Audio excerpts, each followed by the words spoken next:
Glorioso Deus, eterno Pai, te agradecemos imensamente pela oportunidade que temos de nos reunirmos aqui entre amigos e irmãos para te adorar, te louvar e para estudar a tua palavra, ouvir, Senhor, a tua voz nesta manhã, através da tua carta que o Senhor deixou escrita para nós.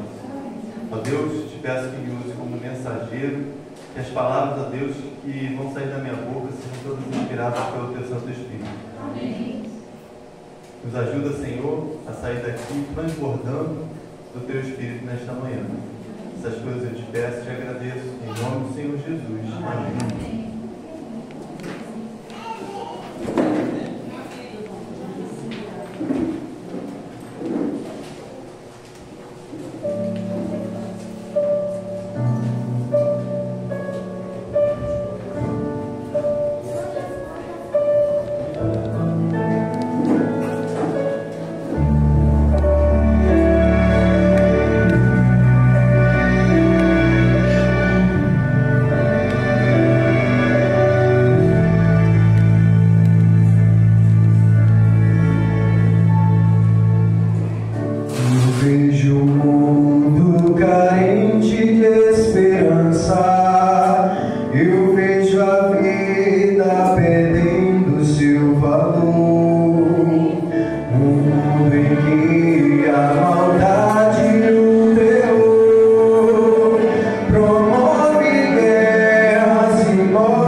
Traz a paz.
testar aqui se minha visão está em dia. Meu nome é Vitor, para aqueles que não me conhecem. Vitor Fonseca, eu sou membro da Igreja Central de Macaé e sou pai de uma menininha de 6 meses chamada Lúcia. Acho que tem uma Lúcia aqui, que eu vi na plaquinha aqui. Eu estava querendo conhecer, pelo menos não está aqui hoje, né? Não, ela veio de promoção. Ah, sim. Depois então eu vou voltar para conhecer a Lúcia, xará da minha filha. Nós achamos esse nome muito bonito, né? Que significa luz, iluminado. E tem 6 meses, irmãos, que eu não durmo direito. Então, assim, se embaralhar um pouquinho, assim, as palavras, as coisas, vocês me dão esse crédito, tá bom? Um dia desse eu fui fazer uma oração no almoço de sábado, na família lá. E a noite tinha sido difícil, assim, né? Nem às vezes não pode, o Zé Carlos sabe como é que é. Tem umas noites que são mais complicadas que outras. E aquela tinha sido uma noite assim, e aí me pediram para orar, eu aceitei, e aí comecei a orar. E aí de repente eu percebi que eu já estava repetindo tudo que eu já tinha dito, que eu já podia dizer amém, encerrar, que já estava tudo ótimo assim. E no meio de uma frase eu disse amém, encerrei, e tudo assim, o que houve? Aí minha esposa veio ao meu socorro, ele falou, a noite foi difícil. Dá um desconto para ele, que está bravo. Então, assim, nesses últimos 6 meses aí, com essa rotina, as olheiras aumentaram, o cansaço às vezes bate, agora às 10 horas da noite eu já estou com sono danado. E coisa que não acontecia antes, né? Antes do neném, a gente parava às vezes na madrugada assistindo televisão, coisa. E hoje às 10 horas eu já estou morrendo de sono. Mas tudo isso fica pequeno e vale a pena na hora que ela abre um sorriso para mim. E aí eu vou brincar, ela segura ali com a mãozinha pequena no meu dedo assim e fica ali tranquila. Quando eu saio para passear, o irmão ele já me viu ali passeando em volta do ginásio e tal. Ela gosta, né, de ficar segurando o meu dedinho assim. E eu fico apaixonado. Vocês já devem ter percebido que sou um pai bem babão. E por causa dessa nova rotina, dessa nova realidade que nós estamos vivendo, que eu estou vivendo, eu tenho olhado para a Bíblia de um jeito diferente agora, em busca de sabedoria, de conhecimento, de orientações de como ser um bom pai para a Lúcia, de como criar a Lúcia da melhor forma possível nos caminhos do Senhor e de como ser um exemplo para ela também, nos vários aspectos da vida e principalmente na vida espiritual. Então hoje eu decidi trazer aqui um pouco do que eu tenho meditado e buscado aqui na Bíblia de conhecimento, com exemplo de alguns homens que também foram pais e que a gente pode tirar algumas lições da vida desses homens que foram ali, né, que tiveram as suas histórias relatadas na Bíblia, para a nossa vida hoje. Podemos trazer algumas lições e aprender algumas coisas, e é sobre isso que eu gostaria de falar com vocês nessa manhã, mas nós vamos nos ater um pouco mais da história do último, tá? Eu queria aqui fazer uma dinâmica até para ajudar todo mundo aí a ficar mais atento, né? E a gente ter essa troca, né? Uma participação de vocês. Como eu falei, eu vou falar aqui de alguns pais da Bíblia, tá? São 9, mas vai ser rapidinho. E aí o que eu proponho aqui, né? Que eu vou ler aqui um verso que fala sobre a história de cada um deles. E aí eu quero ver se vocês conseguem identificar aí qual que é o pai, né? Antes da gente trazer aqui a lição que podemos tirar da vida desse pai, eu queria fazer aí essa dinâmica com vocês, mas vai ser fácil, vocês não vão ficar preocupados não, que tenho certeza aí que vocês vão identificar facilmente, tá? O primeiro E eu vou ocultar aqui o nome dos personagens para também não ficar fácil demais, tá? Lembrem, tá? A gente vai falar aqui dos homens que foram os pais, tá? Diz assim: e disse a seu irmão: vamos ao campo. Estando eles no campo, sucedeu que se levantou um contra o outro e matou o seu irmão. Caim e Abel, mas quem era o pai? Adão. Adão, exatamente. Adão, ele teve o desgosto de ter ali na sua família, né, o primeiro homicídio que aconteceu na terra. E foi Caim ali que acabou matando seu irmão. Ambos foram criados ali por Adão e Eva, né? Eles receberam as orientações. Adão e Eva foram criados diretamente por Deus.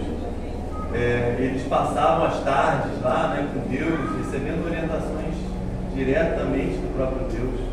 E eu tenho certeza que depois do que aconteceu, né, eles saíram do jardim, eles se arrependeram e estavam ali vivendo vidas íntegras e criando seus filhos da melhor maneira possível.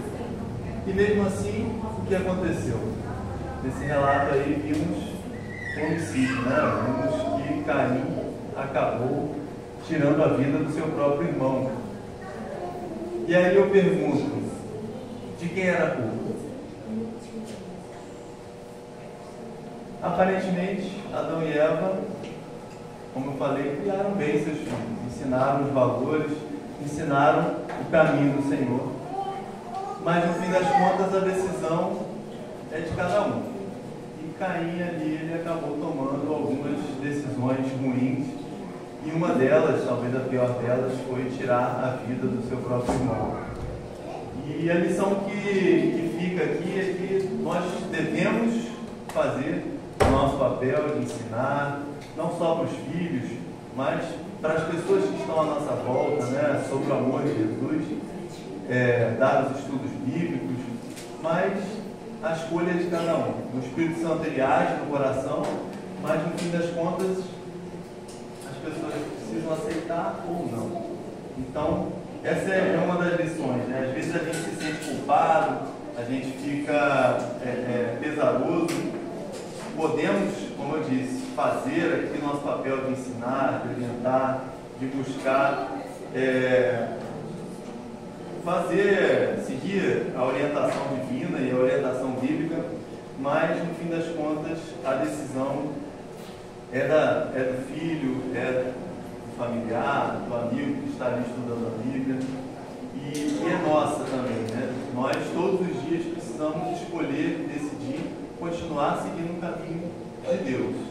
A decisão que nós tomamos ontem, na tentação de hoje, ela não funciona.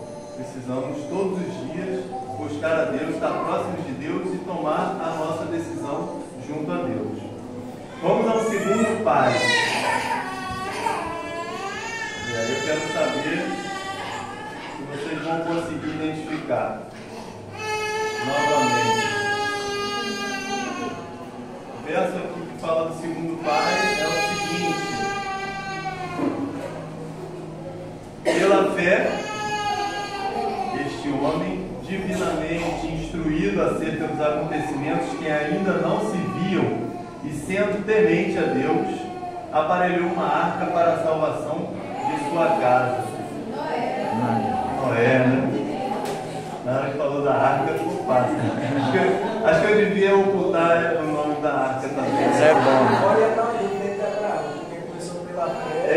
Exatamente. E esse verso, ele está exatamente na galeria dos heróis da fé, que começa por Abraão, né? Você mesmo mencionou. E é por isso até que o autor aqui destaca, né, a fé, porque ele está falando dos homens que se destacaram pela fé na Bíblia. E Noé foi um deles. E aí, no texto que eu estava lendo aqui, né, diz que ele, instruído por Deus e tendo fé, construiu uma arca para salvar sua casa. E aí a lição que nós podemos tirar aqui da vida de Noé: a fé de um homem, a fé de um pai, pode salvar toda a família.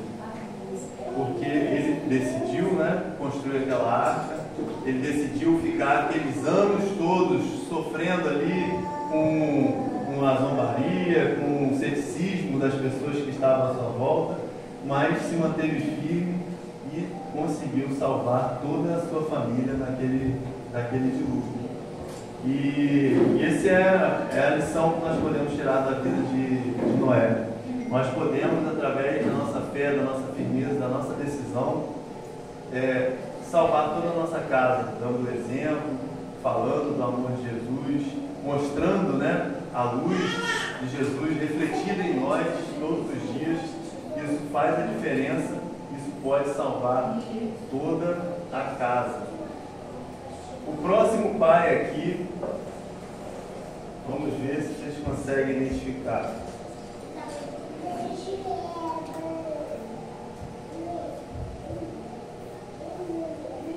Diz assim, então lhe disse: não estendas a mão sobre o rapaz e nada lhe faças, pois agora sei que temes a Deus, porquanto não me negaste o filho, teu único filho. Tendo este homem erguido os olhos, viu atrás de si um carneiro preso pelos chifres entre os arbustos, e tomou esse carneiro e ofereceu em holocausto a Deus. Abraão. Agora sim, Abraão. Mas em que situação? Exatamente, Ele, nesse verso, especificamente, ele está ali com Isaac, no alto do monte, cumprindo ali o que Deus tinha exigido e demandado dele. E assim, lendo esse verso hoje, parece que ele tem uma profundidade maior, assim, para mim, porque agora eu tenho ali um nenenzinho, uma criança, que é minha filha, e aí eu fico tentando me colocar nessa situação. Deus me pedindo ali a vida da minha filha. Imagina que dilema, que sofrimento, assim, e o tamanho da fé deste homem para chegar a obedecer a Deus num pedido tão inusitado, tão diferente, tão complexo, digamos assim. E Abraão, ele teve fé e ele seguiu adiante, e tudo não passava de um teste, Deus queria saber se ele realmente teria a fé, se ele tomaria essa decisão, seguiria adiante. E ao ver que sim, que Abraão amava a Deus acima de todas as coisas e que a fé dele era real, Deus interrompe ali o teste, aquela prova, e fala assim: olha, dá para ver que você tem fé, vamos aqui sacrificar um animal. E depois desse episódio, Abraão se torna ali o pai da fé, o patriarca, um homem através do qual Deus decidiu estabelecer seu povo nesse mundo, um povo que iria ser abençoado por Deus e abençoar todos aqueles que estavam à sua volta. Esse era o objetivo de Deus desde o princípio, ao escolher um povo nesse mundo. Era o povo que daria o exemplo e que levaria essa mensagem para as outras pessoas, para os outros povos ao redor, porque Deus ama todos os seus filhos, todas as suas criaturas, e Ele tinha a intenção de abençoar e ajudar a todos, partindo ali de Abraão, do povo de Israel, para os outros. Sabemos que o povo acabou se desviando, cometendo muitos erros. Esse objetivo acabou não sendo cumprido com um povo físico, um povo único, e com a vinda de Cristo, e a morte de Cristo, Deus instaurou o seu povo espiritual aqui nesse mundo, do qual nós todos fazemos parte, amém? E é através de nós que Deus quer abençoar agora a todas as nações, a todas as pessoas. E agora o objetivo, a missão que era do povo de Israel naquela época, né, dos descendentes de Abraão, ela passa a ser de todos nós. Todos nós agora fazemos parte do povo de Deus, mesmo não sendo descendentes de Abraão, mesmo não sendo judeus, mas acreditando no sacrifício de Cristo, todos nós agora somos do povo de Deus e temos esse objetivo de levar a mensagem para outras pessoas, de abençoar outras pessoas através do conhecimento de Jesus, através da palavra de Deus que Ele deixou para nós. O próximo pai, vamos ver aqui. Acaba que é pertinho aqui. Vamos lá. Disse que hoje eu ia estar fazendo aqui, né, um teste para ver se a vista ainda é tão boa. Não está muito não, senão eu estou rebaixando. Então, o próximo pai, o verso é o seguinte.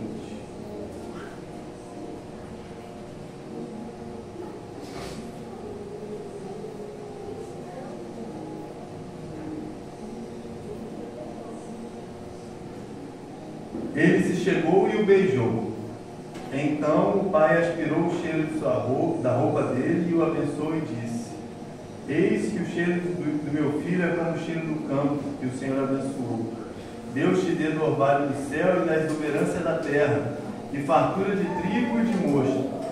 Sirvam-te povos, nações, te reverenciem. Sê Senhor de teus irmãos, e os filhos de tua mãe se curvem a ti. Maldito seja o que te amaldiçoar e abençoado o que te amaldiçoar. Isaac, exatamente. E aqui ele estava abençoando um dos seus filhos. Quem era? Jacó. Mas ele pensava que na verdade era Isaac.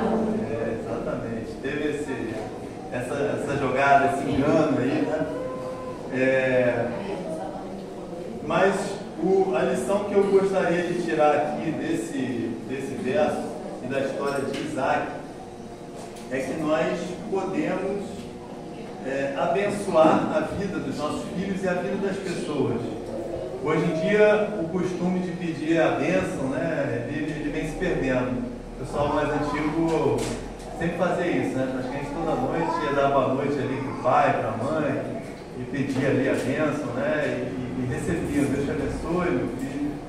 Isso vem se perdendo, mas nós temos alguns exemplos na Bíblia que me fazem crer que nós deveríamos manter esse hábito. E não só uma bênção mecânica, toda noite ali falar Deus te abençoe, também é bonito, acho que também é válido, mas vocês viram aqui Isaac falando palavras de bênção mais elaboradas, né? Que Deus te abençoe, que nada te faça falta, que você seja bem visto, né, na sociedade, na sua família, que tenha abundância. São palavras de bênção que podem fazer toda a diferença na vida das pessoas.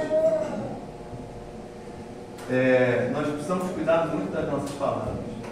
As palavras, elas podem fazer o bem, quando são palavras de bênção, de encorajamento, de motivação, e também podem fazer o mal.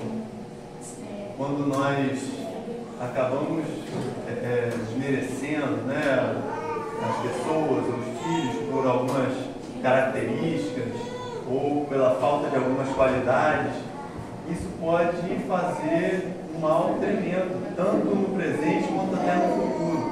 Quantas pessoas hoje estão até precisando de ajuda profissional, fazendo terapia, por causa desses traumas do passado, por terem sido criadas por pais que eram muito críticos, muito severos e que proferiam ali palavras duras, né, para os seus filhos. Nós precisamos ter muito cuidado com as nossas palavras. Elas podem, como eu disse, elevar alguém, deixar alguém muito feliz e encorajado, motivado, e podem fazer o extremo contrário. Então, nessa história de Isaac, eu tiro essa lição. Nós devemos usar nossas palavras para abençoar as pessoas, para encorajar as pessoas, para mostrar um pouco do amor de Jesus para as pessoas. Como eu disse, né? Nós refletimos a luz que vem de Cristo. E se nós estamos com a luz de Cristo, se nós estamos recebendo essa luz, estamos abertos a essa luz, nós vamos refleti-la. Porque o coração, a boca fala porque o coração está cheio. Né? Se nós estamos cheios do Espírito Santo, se Cristo habita em nós, com certeza as nossas palavras elas serão um reflexo disso. Vamos aqui ao próximo pai. E esse aqui é bem característico, bem interessante. Acho que vocês vão acertar com facilidade. E a Bíblia diz assim sobre esse pai: decorrido o turno de dias de seus banquetes, este homem e seus filhos, esse homem chamava seus filhos e os santificava. Levantava-se de madrugada e oferecia holocaustos, segundo o número de todos eles, de todos seus filhos, pois dizia: talvez tenham pecado os meus filhos e blasfemado contra Deus em seu coração. Assim o fazia este homem continuamente, assim o fazia Jó continuamente. Exatamente. Esse verso traz uma característica muito interessante da fé e da vida de Jó. Ele era um homem que se preocupava constantemente com os seus filhos, que chamava, como vimos ali, os seus filhos para fazer ali o culto, né? Aqui no verso 5 do capítulo 1 de Jó, diz que antes de estudar melhor esse verso, eu só me lembrava de que ele oferecia ali sacrifícios porque seus filhos poderiam ter pecado. Mas aqui diz também que chamava Jó os seus filhos e os santificava. Ou seja, ele chamava os seus filhos para fazer um culto ali, para participar daquela adoração. Não era simplesmente ele sacrificando em prol dos seus filhos. Ele chamava os seus filhos, reunia seus filhos para aquele momento de adoração, para aquele momento de entrega, de arrependimento. E a lição que nós podemos tirar aqui é que nós devemos chamar, convocar aqui a nossa família para o culto familiar, para vir aos cultos na igreja. Devemos chamar os nossos amigos, talvez os familiares mais distantes, para vir aqui e ter esse momento de comunhão conosco, esse momento de entrega, esse momento em que nós abrimos nosso coração a Deus, pedimos aqui renovação, perdão, e esse momento de conexão que temos nos cultos, tanto aqui na igreja, na nossa casa, eventualmente nos cultos de gratidão. Precisamos ter essa preocupação de reunir aquelas pessoas das quais nós amamos, gostamos e queremos levar, queremos que estejam junto conosco no céu pela eternidade, também depois de voltarmos aqui a esse mundo. Então, é uma característica muito interessante de Jó, que eu acho que traz uma lição para nós. Além da intercessão, da oração intercessora que nós podemos fazer sempre, esse ato de convocar, de chamar, de convidar as pessoas para estar conosco nesses momentos de adoração, de santificação, ele é muito importante, muito interessante e pode fazer a diferença não só na vida dessas pessoas, mas na nossa também. Quando nós nos preocupamos em convidar, em estar aqui junto com essas pessoas, nossa fé também é fortalecida, nossa comunhão também é muito fortalecida. Vamos ao próximo aqui. Próximo pai. Já estamos nos aproximando do último, que é aquele que eu falei, que a gente iria dar uma ênfase maior, tá? O próximo, a Bíblia fala sobre ele, e uma das histórias é a seguinte.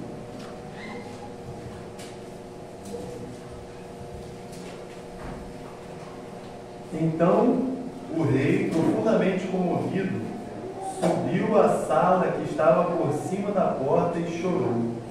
E andando dizia: meu filho, meu filho, meu filho, quem me dera que eu morrera por ti.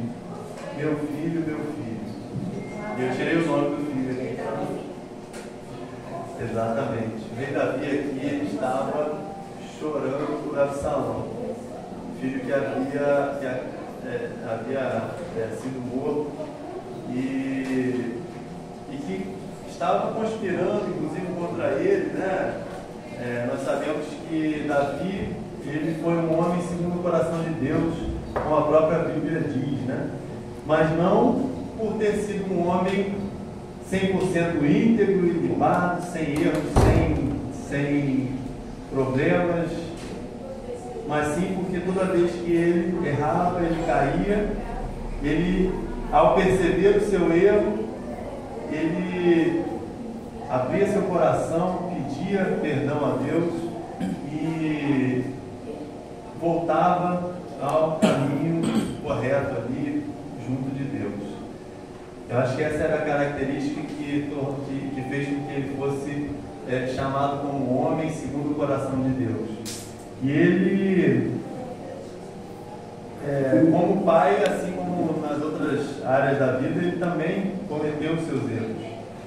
E um dos erros aqui, né, como nós vimos, ele acabou em alguns momentos terceirizando a sua responsabilidade, seu papel de pai, a sua responsabilidade, por estar preocupado com outras atividades e outras coisas.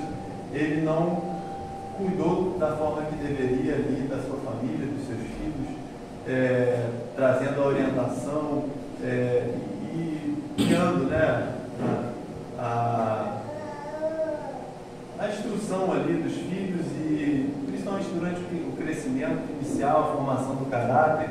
E por isso a família ficou desestruturada, teve muitos conflitos, muitas dificuldades. E aí fica aqui, né, a lição de que nós precisamos assumir a nossa responsabilidade quanto aos nossos filhos, aos nossos familiares. E quando se fala de filhos, a Bíblia ela é ainda mais incisiva, mais pesada, dizendo que Deus vai cobrar de nós. Onde estão os filhos que eu te dei? Então precisamos assumir essa responsabilidade, agarrar e, pedindo a ajuda de Deus, a orientação divina, a sabedoria divina, temos que atuar para que o amor de Deus seja devidamente ensinado e passado aí para os nossos filhos. E isso se estende também para a nossa responsabilidade de pregar e de levar a mensagem para outras pessoas. O último pai, a história dele diz assim: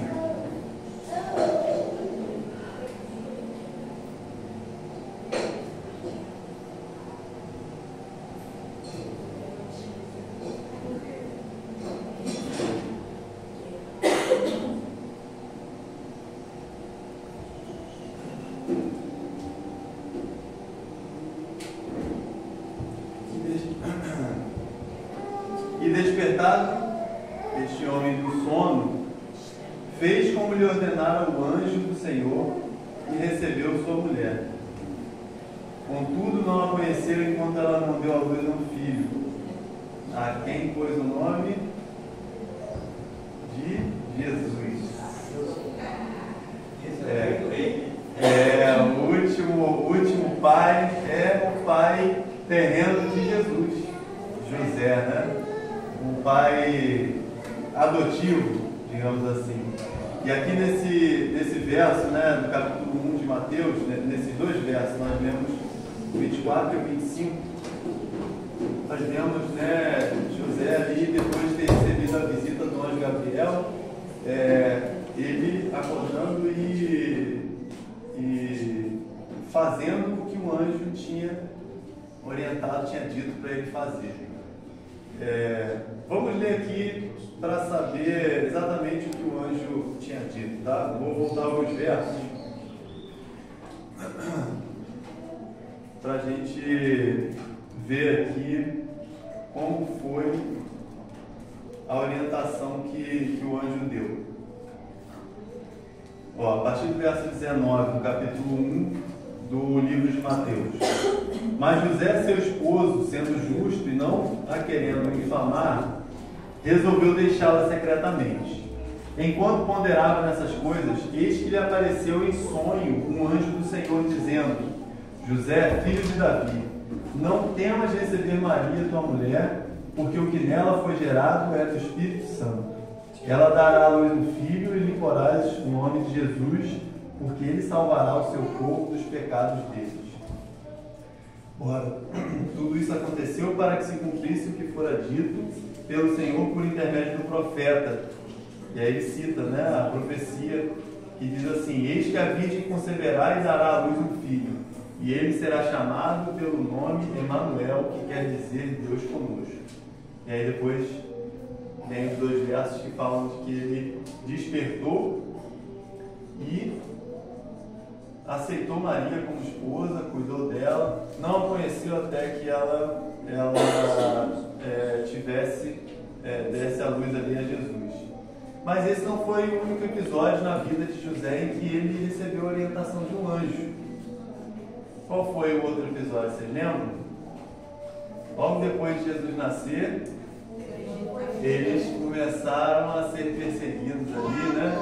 Os reis magos, ao ver a estrela e vir ali para conhecer o rei dos judeus, acabaram passando lá pelo palácio de Herodes e falaram sobre esse rei, Herodes enciumado, querendo exterminar um rei que poderia ameaçar o reinado dele. Ele manda ali, né, exterminar, matar algumas crianças.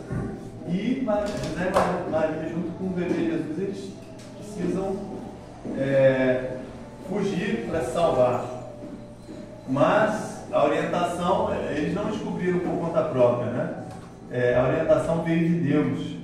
E diz assim, ó: eis que apareceu um anjo do Senhor a José em sonho e disse: dispõe-te, toma o menino e sua mãe e foge para o Egito, e permanece lá até que eu te avise, porque Herodes há de procurar o menino para o matar.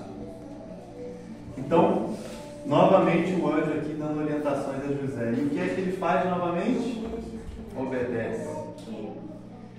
A lição que nós podemos tirar aqui da vida de José é que ele era um homem de fé e um homem obediente. Ele, ao receber essas missões aí, né, de receber Maria como mulher, de cuidar dela junto com a criança, né, que foi concebida ali, né, pelo Espírito Santo, para ser o Messias, ele aceitou essa missão e ele cumpriu fielmente essa missão. Ao receber novamente a missão de fugir, de ir para o Egito para salvar ali a vida dele e do neném recém-nascido, da mesma forma ele obedeceu, saiu ali da sua casa, da sua parentela e se exilou no Egito até que as coisas se acalmassem e eles pudessem retornar.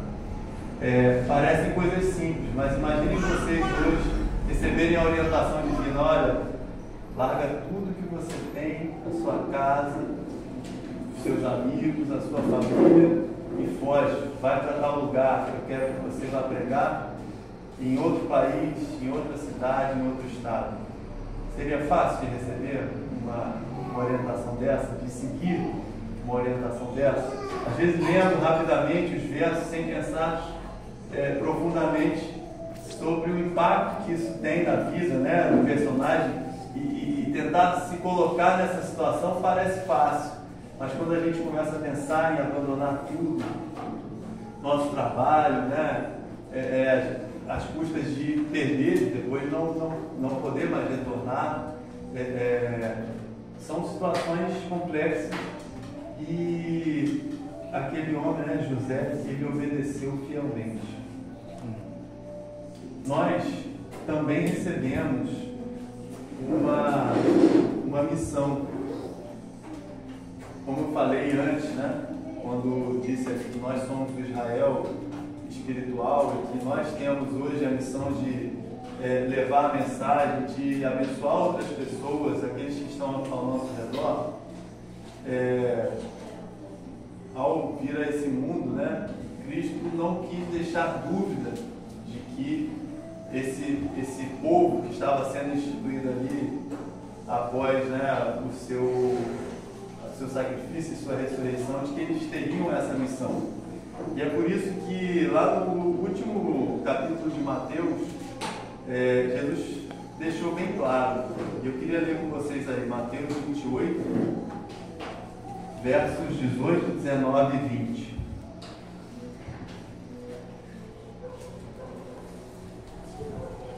E diz assim, ó: Jesus, aproximando-se, falou-lhes dizendo: toda a autoridade me foi dada no céu e na terra. Ide, portanto, fazer discípulos de todas as nações, batizando-os em nome do Pai, do Filho e do Espírito Santo, ensinando-os a guardar todas as coisas que vos tenho ordenado. E eis que estou convosco todos os dias até a consumação dos séculos. Amém. Amém. Essa é a nossa missão. O anjo apareceu 2 vezes a José, dando missões ali, pedindo algumas coisas dele, e ele cumpriu fielmente. Deixando aqui, né, nas letras aqui da Bíblia, um exemplo para nós hoje, que também temos uma missão. Vamos ser fiéis, assim como José foi fiel, e vamos cumprir aquilo que Deus deixou para nós como missão. Vamos falar para outras pessoas, levar essa mensagem para todo mundo. Parece algo grandioso, mas Cristo encerra dizendo: eu estarei com vocês todos os dias até a consumação dos séculos. Ele foi embora, mas ele fez questão de deixar aqui o Consolador, o Espírito Santo, que vai nos auxiliar, nos ajudar, nos fortalecer, nos empoderar para cumprir essa missão que aparentemente parece tão difícil, tão complexa. Irmãos, hoje temos aqui nas mãos uma carta com diversas histórias de vários personagens, de várias formas, trazendo muitos exemplos, muitas lições. Eu pincelei só algumas aqui para trazer aqui e falar com vocês hoje. Nós precisamos mergulhar no estudo desse livro, que é a carta que Cristo deixou para nós. E nós vamos encontrar todos os dias mensagens de amor maravilhosas aqui nesse livro. E não podemos guardar isso só para nós. Quando nós achamos algo muito maravilhoso, pode ser algo simples. Vamos dizer assim, você achou um vídeo lá na rede social muito engraçado, muito legal, assim, uma coisa maravilhosa. O que você pensa? Primeira coisa, pelo menos eu penso em enviar para minha esposa, vou enviar para meu pai. Eu quero que outras pessoas vejam isso aqui e deem risada também, tenham um momento agradável, um momento bom. Isso é só um exemplo de uma coisa minúscula. Você descobre algo bom, algo legal ali, interessante, você quer compartilhar, você quer mostrar para outras pessoas. Nós temos aqui uma verdade eterna sobre um Deus que nos ama a ponto de dar seu Filho. Nós precisamos falar desse amor para outras pessoas, falar de como esse Deus, Ele quer nos salvar hoje desse mundo de pecado, desse mundo que está cada vez mais pervertido, mais complicado. Então, temos hoje essa missão. Vamos cumpri-la? Eu deixo essa pergunta retórica para a reflexão de cada um aqui. Eu queria convidá-los nesse momento a se colocar de pé para nós fazermos uma oração.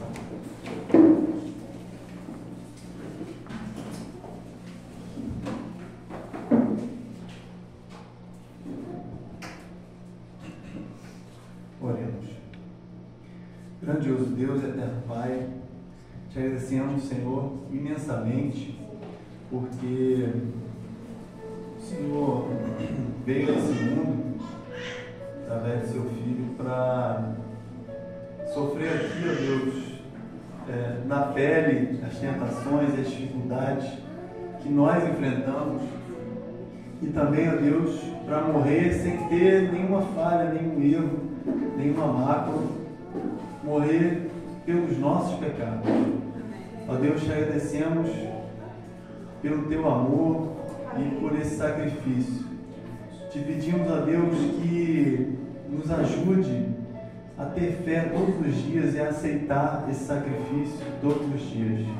Ó Deus, nos transforma, nos faz pessoas novas e melhores a cada dia, ó Deus. Que possamos seguir o teu exemplo e ter nosso caráter moldado dia a dia para ficarmos cada vez mais parecidos contigo.